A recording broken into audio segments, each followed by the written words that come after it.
Assalamu alaikum and welcome back to the second video of machine learning series. Uh, my name is Mohammad Saif Islam and I am faculty member at Muhammad Ali Jinnah University. I am also a member of NLP research group. So in the previous video, we discussed about what is machine learning, uh, what is the process of machine learning, what are the types of machine learning, and also we discussed some of the application areas of machine learning. In this video, we are going to explore some of the research areas of machine learning. So if you do not have any background of machine learning, you can just go and watch the first video with the title Machine Learning Overview. Okay, so coming to this particular video. In this video, I will be explaining some of the research areas of machine learning and I will discuss some of the research problems as well.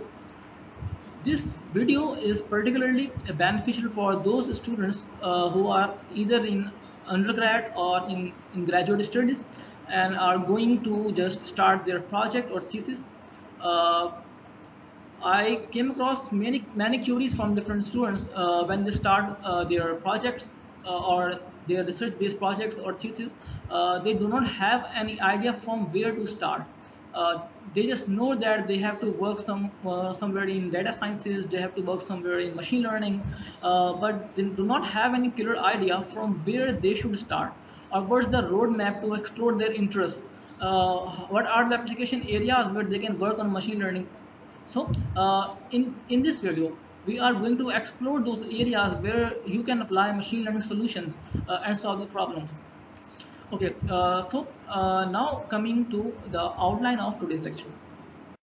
Okay, so coming to the outline of today's presentation, we will start with a quick overview, a quick recap of the types of machine learning, and we will move to the application areas of machine learning, the research areas where we can apply machine learning based solutions. There are a lot of research areas and we will try to cover some of them in this video, and the other ones will be covered in the coming videos. So we will try to cover the three important areas in which we can apply machine learning solutions that are number one, computer vision, number two, natural language processing, and number three is speech recognition. So we will try to explore the further subdomains of these areas, and we will discuss some of the problems, example problems that can be solved in these areas. Okay, so now we are having a quick recap of the types of machine learning. Machine learning is classified into supervised, unsupervised, reinforcement, and we also studied about the semi-supervised learning. If we divide supervised learning, we have classification and regression. In classification, we assign class labels to the data examples. In regression, we predict a numeric continuous value. If we talk about unsupervised learning, we have clustering and dimensionality reduction. In clustering, we group the data examples on the basis of similarities and differences. In the dimensionality reduction, we reduce the dimensions of the data set. Then comes the reinforcement learning, and reinforcement learning could be of type classification where we are going to predict something or control. It's linked with the controlling of especially the machines, the robots, etc. Okay, so now we are going to start having a discussion on the overview of machine learning application areas. So before going into the discussion, I want to clarify one thing here, that we are not going to study the algorithms of machine learning or the tools that are used to implement those algorithms, but we are only limited here with the areas where we can apply machine learning based solution. Machine learning is a technique to solve a problem. So those problems might have already been solved with some other methods as well. So I will be discussing those application areas where we can apply machine learning based solutions to solve the problems.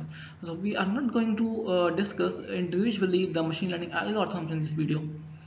Okay, so here are all those areas, and we can see that there are a lot of them, and it's not possible to cover them up in a single video. So we will try to cover the first three of them in this video, and we will be covering the other ones later on. So just I will have a brief introduction of all of those areas. If we talk about the natural language processing, it means how to program the computers to process and analyze the large amount of natural language data. So if you are interested in processing, making the computer understand the textual data, the natural language data, you can choose natural language processing field.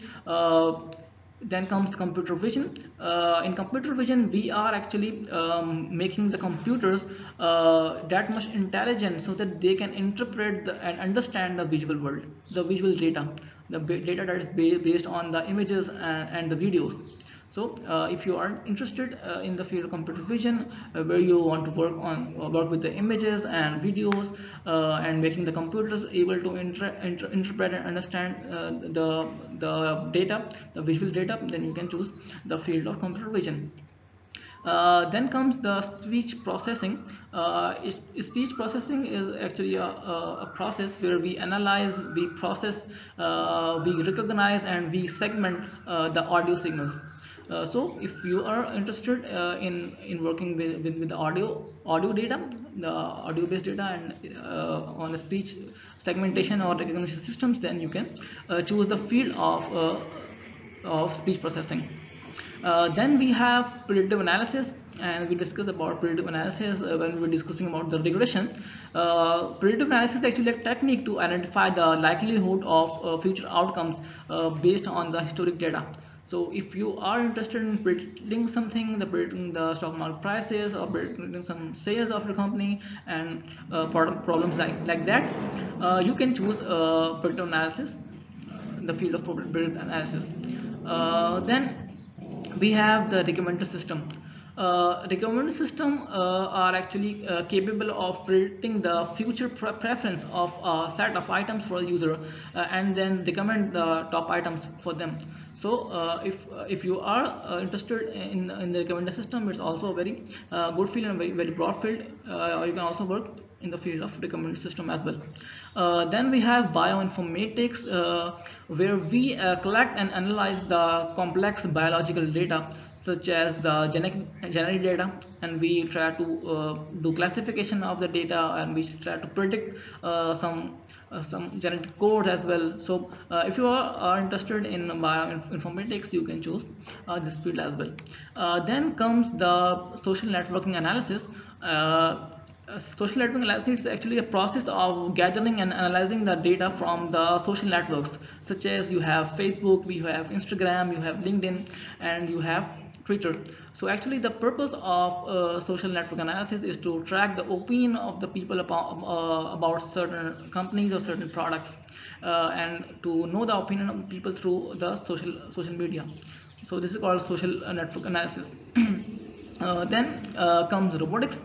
Robotics is actually to design the intelligent machine that can help and assist the human beings in their daily lives. So if you are interested in building something based on hardware, you can choose the robotic field as well. Then we have the last one, that is gaming, and we discussed about the games in the previous video as well when we talk about the reinforcement learning. First of all, if they are the AI in the gaming is used to generate the responsive, adaptive, or intelligent behaviors in the non-player characters, similar to human beings. And also, AI is used, machine learning is used in gaming for making the game agents capable of playing the game with a human, and having the expertise of the human level. So these all are the areas where we can work, we can apply machine learning algorithms, and you can choose any of them. We will further explore each of those areas, and we will further discuss about the subdomains of those areas. Then you can choose your area of interest, and you can just start working on the specific problems of those particular fields. So now we are going to discuss about the computer vision. Uh, Computer vision is a broader field, and I have subdivided the field into some subdomains. That is image classification, localization, object detection and object localization, and then image segmentation, and at the end we have optical character recognition. So we can start one by one with the image classification and localization first. Image classification, you can, when you have a problem to classify an image into some categories. For example, you have a fruit and you have to classify it in you have three categories: apple, orange, or banana, for example. So this is a simple image classification example. If you have some pictures of animals, and you have to classify it whether it's a cat, it's a dog, it's a lion, or it's a mouse. So there's a simple classification problem. There is something which is called localization. If you are classifying and as well as localizing, so the localization means that you are classifying that this particular picture is of a cat, and where does the cat lie in this picture. So you draw a bounding box as well. So at the same time, you are doing two tasks. You are classifying the image, and as well as are localizing where does the object is located. So if we see an example, in the first image you have just classified this image as a cat, and in the second you have also draw a bounding box which is localizing that this is the region where the cat is located. So these are very good research areas to work on. If you talk about simply image classification, you can work on so many different type of problems. For example, if you talk about fruit, if you have some diseased fruits and you have some healthy fruits, and you have to classify them in two categories on the basis of pictures, you can apply a classification algorithm on them. So for simple classification, as for a fruit as disease or not, you can use image classification here. Or if you see the medical field, in the medical field, if you want to classify a picture, for example, if you have an X-ray and you want to classify it if it has a particular disease, a pneumonia, for example, or not. So you can use image classification here. You can classify if the X-ray has pneumonia or not, and if you can further extend this problem to the localization as well. Where does this particular thing located? For example, if you talk about brain tumor and you have images, and you have to classify that if the image contain brain tumor or not. So the first image classification task will only tell that this particular image has a brain tumor, but the localization task will actually draw a bounding box around that particular area to locate that this is the tumor actually. So this is the area where the tumor is located. So these are the problems, some of the problems that can be solved using that come actually under the category of image classification and localization. Then we have object detection and localization. So object detection, if we talk about image classification, in image classification we have an image and we have to classify into two or more classes. In object detection we have an image and it contains a lot of objects, and we have to detect each and every object. For example, if we have a picture in which we have like we have glasses, we have notebook, we have a cup of coffee, we have a laptop. So we have a mobile phone as well. So in this picture we have a lot of objects. So the detection of all of the objects is called object detection, where your algorithm is capable of detecting each and object individually. It's able to identifying all of the objects, where does the glasses are where does the coffee is located. And if you talk about localization, it is drawing a bounding box around those objects. So at the same time it is detecting as well as localizing the objects. So you can use if you talk about the application in image detection, you can use object detection techniques. If you have a scenery where there are a lot of objects and you want to detect a particular object. For example, the players, if you're talking about playing ground, and you just want to detect the players, you can use the object detecting techniques here. If you want to localize a particular object, you can use object localization as well.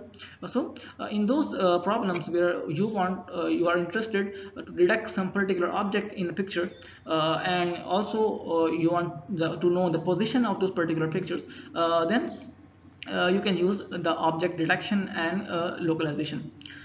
Then comes the image segmentation. Image segmentation is actually further divided into two types. The first one is called the semantic segmentation, and the other one is called the instance segmentation. In the object detection or image classification, we are just drawing a bounding box, or we are just classifying or assigning the labels of a particular area, that this bounding box is labeled as the glasses, or the mobile phone, or the coffee, or the cat, or the dog, etc. But in image segmentation, we are actually classifying the picture, the image, pixel by pixel. So that's the difference between the classification and image segmentation, and particularly the semantic segmentation. So in semantic segmentation, we classify the image pixel by pixel. So in this picture, you can see that we have a background and we have persons. So we have classified the pictures pixel by pixel, and we have segmented the regions where the persons are located and where the background is located. So if you are trying to segment two regions, so if you have a problem something like this, if you talk about if you have an x-ray, and in an x-ray you have, for example, you have to see if you have an x-ray of a tooth, for example, and you want to see that if there is infection or not, and you have to decide whether you have to take on the RCT treatment or not, then you will be using the image segmentation technique. You can use the image segmentation technique to segment the region that is infected from the other region. So and the problem that I worked on was a geological problem, where we can segment the regions. For example, if you have a seismic image which contains the intersection of Earth, you can segment the region where the salt domes, salt rocks are located, and the region where it is not located. So this is the semantic segmentation, where you are classifying the pixel by pixel each of the image regions. So this is called semantic segmentation. If we move one step ahead, we come to instance segmentation. In semantic segmentation, we are classifying that this is the background and this is the person. That's it. In instance segmentation, we are able to classify each person individually. So at the same time, we are semantically segmenting all the person with the background, and also we are distinguishing each and every person. So this is the person 1, this is the person 2, this is the person 3. So you can see in the picture that all the person are in different colors. So the instance segmentation is that if we try to segment the regions, as well as try to identify the objects that are segmented individually. So each object has its own identity. Okay, so that's the difference between the instance segmentation and semantic segmentation, and how it is different from the image classification and detection. Then comes the optical character recognition, where you have images and there's something written textual in the images, and you have to actually detect the characters that written text from the images. For example, if you have some license plates, the pictures of some license plates, and you want to detect the number of, or what is the actually the number of the license plate, so you can use the techniques of optical character recognition, and you can just convert the image to the text, or extract the textual characters from the image. So this is an application of optical character recognition, or you can take the examples of the QR codes, the barcodes, and if you have some textual data in the form of a picture and you want to convert this into text, so this is also another application of OCRs. And also if we talk about the pictures, for example, if you are having a lot of players in the playground and you want to extract the number that is written over on the t-shirt of the particular player, so this is also an example of this extracting the characters, extracting the textual data from the images. So if summarizing all of them, in computer vision we can have image classification problems where we can classify the images uh, on the basis of certain criteria, and also we can localize the image, where does the image is located. If we have a lot of if in an image we have a lot of objects, then we can use the techniques of object detection, and also at time object localization as well. So then we have image segmentation, where we segment the regions present in the image pixel by pixel. For example, you have a scenery and you are going to semantically segment the regions, that a particular area is the background, this is the tree, this is the person, this is the board, these are the birds, etc. Then one step ahead we have the instance segmentation. And instance segmentation, we can identify each and every object by each and every object individually. Then we have optical character recognition, where we can recognize the characters from the images. So these are all the areas where you can work if you are choosing computer vision. So now coming to the research problems in natural language processing, and what are the subdomains of natural language processing. So I have divided this into 5 different subdomains that we have in the natural language processing, where we can apply machine learning based solutions.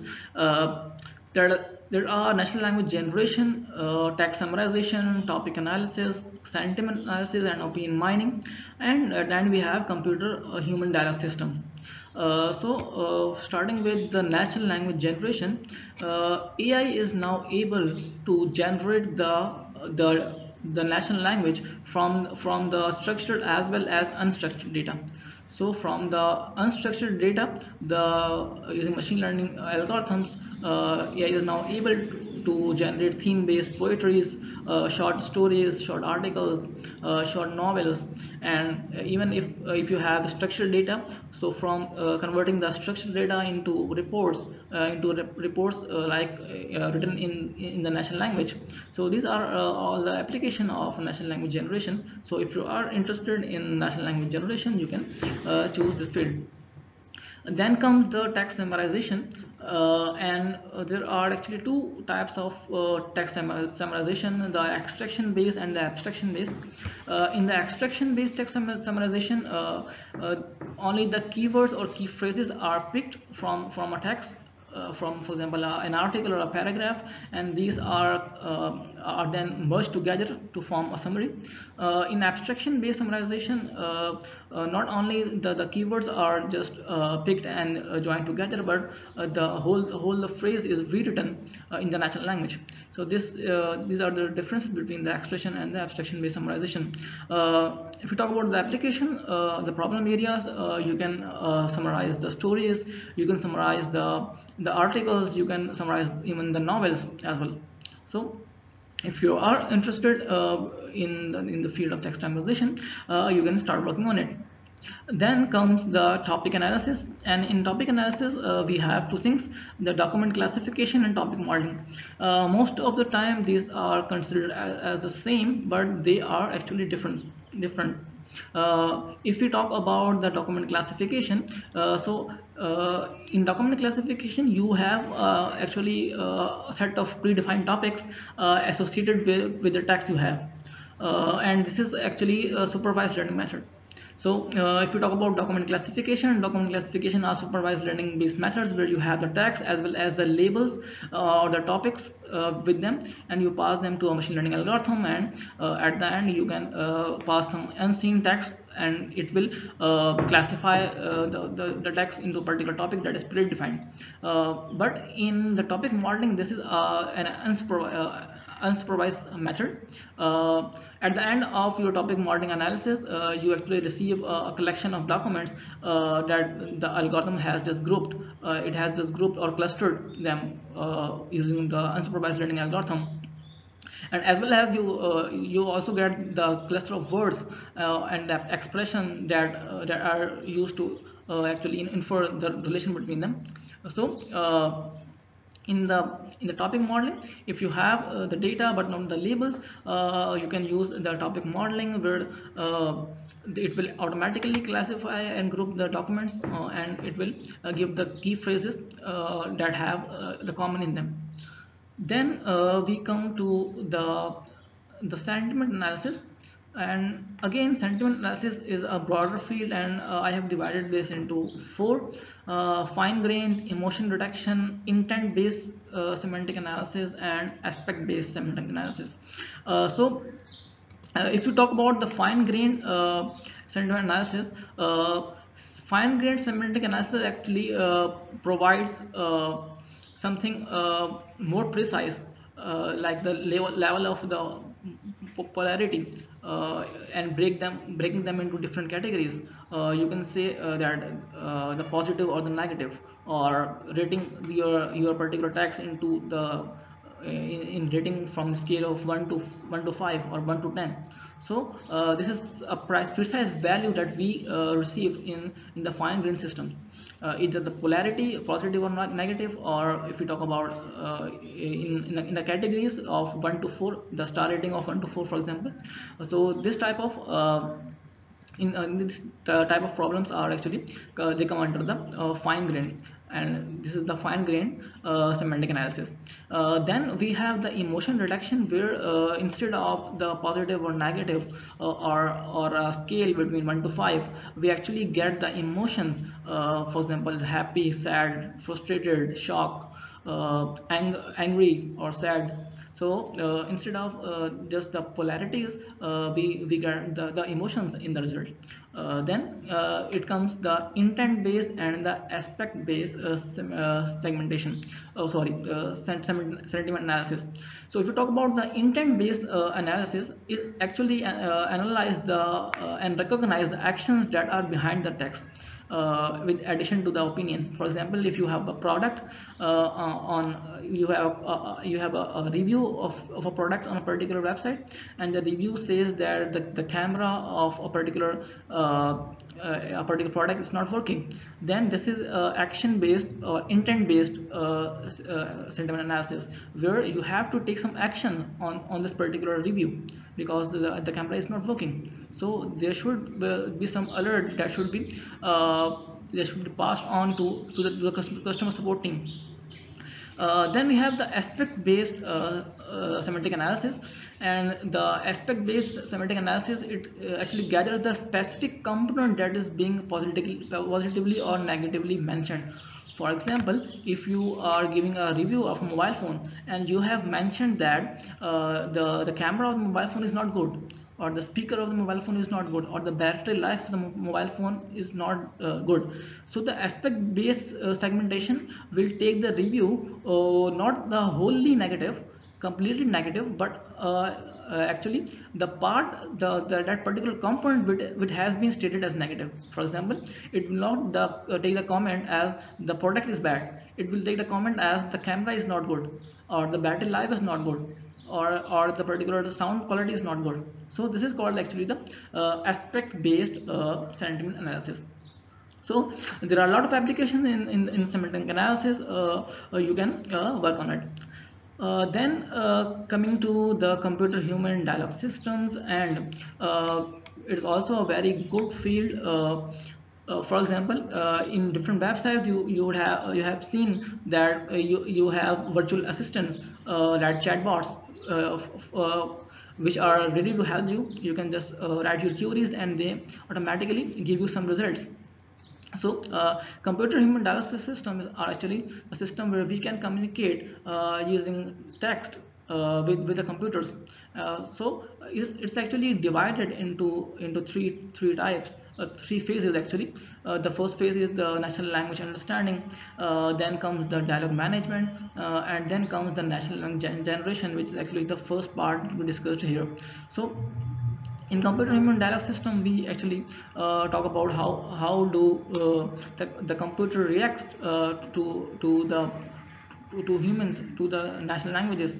So how do we communicate with the computers? So all of the things, especially the chatbots or the virtual assistants, comes under the category of human computer human dialogue systems. So these are all the fields that are in the natural language processing. So you can decide from where do you want to work and where do you want to apply machine learning algorithm to solve the problems. So that's all about the research problems in natural language processing. Then we're now going to move to the speech based speech recognition actually. So now starting discussion on the research areas in speech processing, and I have divided them into four: audio recognition, audio segmentation, audio generation, and computer human dialogue systems. Starting with the audio recognition, actually audio recognition is further of three different types. The first one is speaker independent. Speaker independent means the systems are not able to or not interested in distinguishing who is the speaker. For example, your virtual Google assistants. If I will say to open the browser, or if someone other will say to open the browser, it will not distinguish who is giving the command. So they are speaker independent. They are not dependent on who is the speaker is.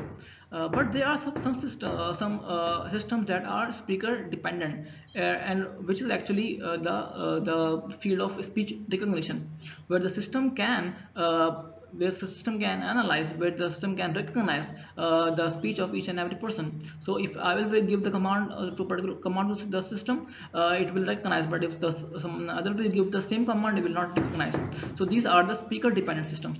There is another category that is very interesting, where the systems are initially speaker independent. They are not able to recognize different voices or different speeches, but with the passage of time, they learn with their experience, and then after some time, they are able to distinguish the voices of different people. So we have these three categories in audio recognition. Now moving to the audio segmentation. For example, if you have an audio, and in which you have a lot of sound of birds, sound of the wind, sound of other natural objects, the thunderstorm and all of this, and you want to segment all of them, or if you want to classify that what are the sounds that are in the particular audio. So here comes the audio segmentation, where we actually segment different an audio signal into different voices, and then classify each of them. For example, if you have an audio signal, and it has speech in it, it has music, it has some environmental sounds, it has silence, or the combination of or all of the voices. So it will first segment all of them and then classify each of them to which category they belong. This is also a very interesting area where you can work. And then comes the audio generation. Audio generation, actually we have the speech, we call it speech synthesis or text to speech, where you can write something and it will convert this into speech. We have another thing that is in the category of audio generation, that is music generation. So on the basis of a lot of data, the machine learning systems are now able to generate the music or suggest some music. Then we have some audio generation from the video, or the silent video actually, using the lip reading. For example, you have a CCTV footage, and you have the face visible of some person and who is saying something, but you do not have the audio with it. So these are the systems that can help here, where you can recognize the voice using the lip reading. So this is actually an area research area is combined with computer vision as well. Then we have computer human dialogue systems, as we already discussed in the natural language processing. There we talk about the human computer dialogue systems that are working on the basis of text, on the basis of text in dialects. Now they are we are talking about the chatbots that are actually talking on the basis of the voice. For example, your Google Assistant. Or the latest systems that can recognize the voice and they can respond accordingly. So the chatbots or the virtual assistant, for example the Siri, can talk to you, can respond to your commands, uh, can respond appropriately to your commands, and can also have a dialogue with you. So these are all the systems, all the examples that come under the computer human dialogue system. These are all the areas where you can apply machine learning algorithms to solve. In today's research talk, we discuss about some of the research areas in which we can apply machine learning algorithms. We talk about the areas in computer vision, the areas in natural language processing, and some of the areas in audio recognition or audio processing. In the coming videos, we will be talking about some other research areas. If you have any questions, you can just write in the comment below. If you have any suggestion, you can just write in the comment below. And don't forget to subscribe the channel. We'll meet in the coming videos very soon. I thank you all for your time.